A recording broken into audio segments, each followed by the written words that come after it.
Blik started like almost 10 years ago today, actually. You know, the idea was, you know, my business partner and I were kind of trying to think of a way to bring some interesting stuff into your house that you can put onto walls, that you could interact with, that was not art per se, was not something on a canvas, was not something on a poster, that would give you some flexibility. You can kind of do whatever you wanted with it, and was affordable. And so, you know, I came from architecture, and we did a lot of that stuff in retail stores, and it was all about kind of changeability, and something stays in a retail space for a limited amount of time and it's got to be changed out. Advertising firms are another similar kind of venue like that. And we thought, oh, similar sensibility with what we can do for a home user.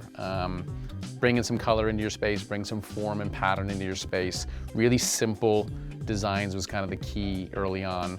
And it kind of started to take off. You know, we started to kind of make some of these things on our own in a loft in Venice and play with them kind of on our own walls. We did some kind of text-based pieces to begin with. They were poetry and things. And I don't know, just something was very appealing about it. We hadn't seen anything like it in the market at all. And it was one of those things where we just saw this need, something inexpensive, something colorful and interactive, and it kind of worked out. I was a huge gamer as a kid. You know, I was into the whole Atari thing. I had all the Atari computers at the time, and kind of followed that whole thing throughout my entire life. And so this idea of making a screenshot from one of those classic games on your wall was just fascinating to us. And the simplicity of the 8-bit world was just perfect. It fit really nicely with our sensibility of these patterns and forms and simple shapes and limited color schemes. And we just started to kind of play with pixel art. And we just would make some forms that kind of were derivative of these old games and kind of throw them into our space, large ones, small ones, kind of scatter them on the wall. So sometimes they would take the form of an actual video game, kind of a screen grab almost, and sometimes they would just be free form. And we loved them. And you know, it was not long after we started the company that we contacted Nintendo.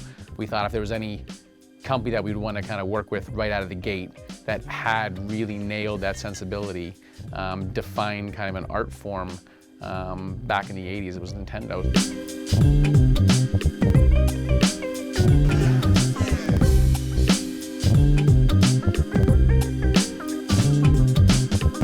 I'm basically designing murals for spaces, or you're designing environments for people to experience.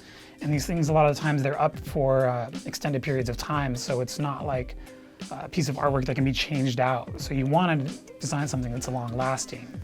With all of that kind of pressure, like on you, you've got to design this amazing mural, and it's got to be something that's that lasts for a long time, and it's got to say the right things about the company that it's representing, and all of these things, they kind of all formulate in the back of my mind when the project, gets put on my desk. And from there, I kind of step away. I just think about it on the whole, how I relate to it personally.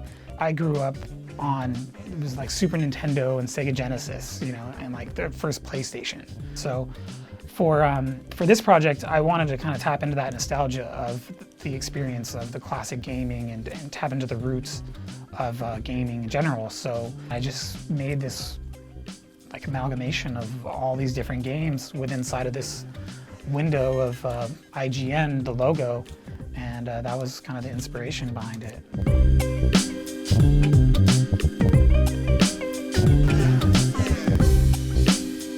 First, you come up with the idea and I sketch it out.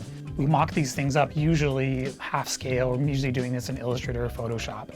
And we do little mock-ups. We come on site, we get the measurements of the walls, we build the mock-up, put it on the wall, see if the proportions are looking right. That's usually the beginning phase, and we do make that artwork, we send it off to the client, they respond with their feedback, and then once it's approved, we start going to manufacturing. And when it gets down to that, it gets really technical because this stuff is made at a very high level. We're printing this on really expensive material, and then it also has to be die cut. So you have to build the bleeds into that. Building a bleed can take a lot of time, especially for something like this project, because you have lots and lots of different colors intersecting and meeting and overlapping. So to build a bleed on that, you have to spend hours literally drawing it out. It's not like you can just select that shape and give it an outline and then it's done. You've got to go in there and make sure that the points line up, and then when the plotter goes to die cut the shapes, you got to make sure that it cut it on the right mark. Sometimes you have to go in there with an X-Acto blade and hand trim it so that it's perfect. And when you do these, professional murals, it's got to be perfect. The client's paying for a perfect product.